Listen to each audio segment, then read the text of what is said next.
یک غزل از منیر احمد بارش است که در این شب و روز غوغا برپا کرده. خیلی شعر بلند است.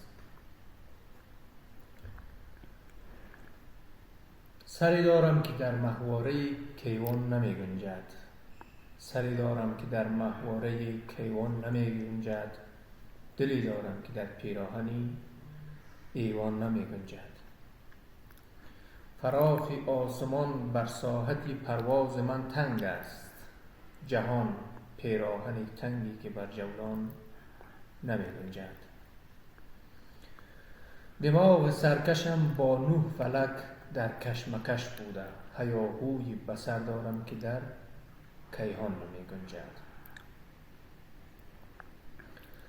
سر از چاه عمیق نابرادرها برآوردیم، سر از چاه عمیق نابرادرها برآوردم، خروشی جنبش نورم که در کنعان نمی گنجد.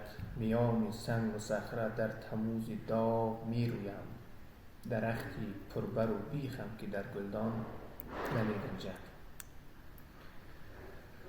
تنم سرب مذاب و مرکز آتش فشانی هاست، تنم سرب مذاب و مرکز آتش فشانی هاست، شتاب روحی بیباکم که در انسان نمی گنجد.